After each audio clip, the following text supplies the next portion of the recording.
Hello there, Kenny Durkin here.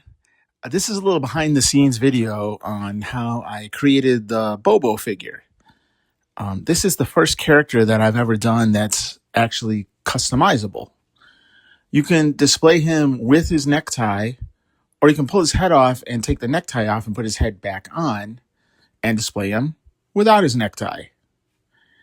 So there's a few display options as far as the way he looks. And I even pack in an extra necktie in case you want to change colors. Here's a picture of some neckties in progress from the first batch of orders. And like the other characters that I do, he's available in two sizes. I have him available in the Palisade scale, which is what you see on the left, and the Diamond Select scale, which is what you see on the right. Getting his size and proportions correct was a bit of a challenge. He's actually quite a bit bigger than even the larger Muppet characters. Bill Beretta, who performs him, said it's kind of like holding your uncle up over your head. He's just this massive, gigantic character. So that was the first challenge. It was making sure that I went big enough, but not too big. So the first thing I do when I'm creating a character is I go get as much reference material as I can. I use a program called VisRef. That's VISREF. It's on the iPad, and what it does is create a kind of gigantic page that's, I believe, infinitely scalable. And what you do is you import all of these images in. I take screenshots from videos. I find what pictures I can find online. I go into my books and I take photos from them. And I put them all into this thing, and it's like this big document. And even on there, you could take those pictures, flip them horizontal or vertical. You could scale them up and down, whatever you need to do. And then what I do with that is I use it as a split screen when I'm drawing or sculpting a character. So I can be working on the actual artwork and navigating around the page of reference at the same time. Now, when I'm working off of photographs, the first thing I can tell you is that photographs lie.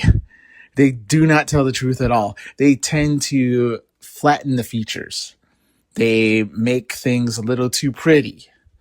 And it's really hard to see depth, especially in the front view. If you look at this photo of Bobo, his nose, his snout, it looks actually almost squishy. Like it's against his face almost. But if you see him from a side view, he's actually got this long snout. So I tend to look at photos, of course, but I look at videos a lot.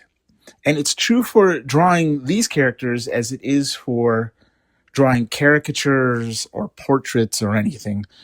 You really want to get multiple views of something because there will be some detail that's important that you will definitely miss.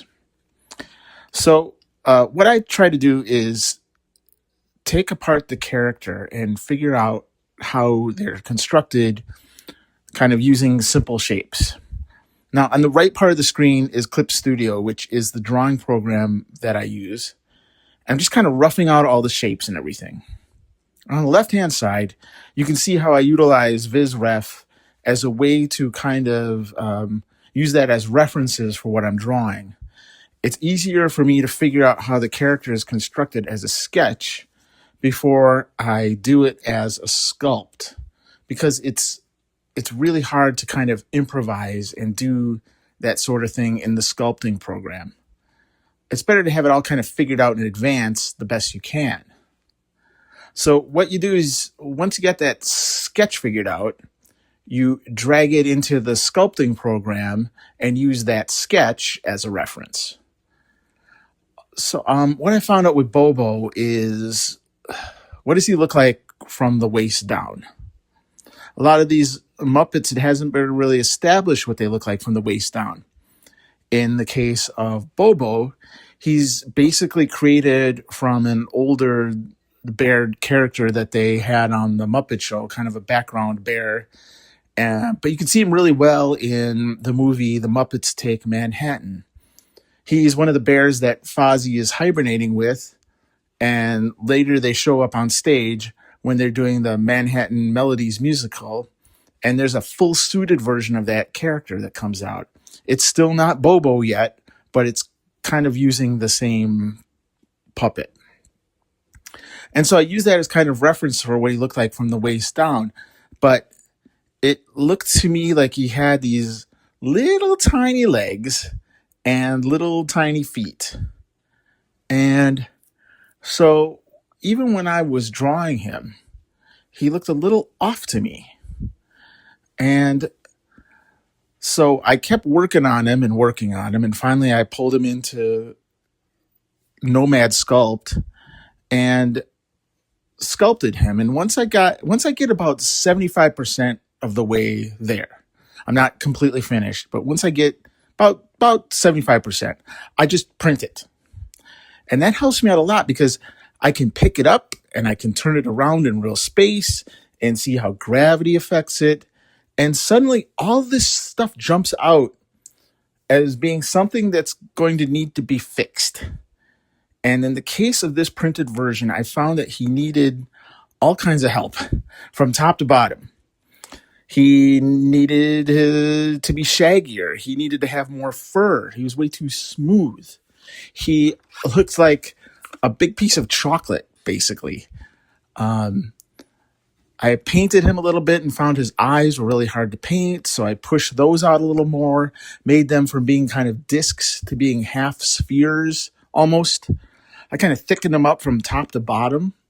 I changed his arms, I changed his hips and legs, changed his feet, changed his paws, gave him claws, and then I printed him again.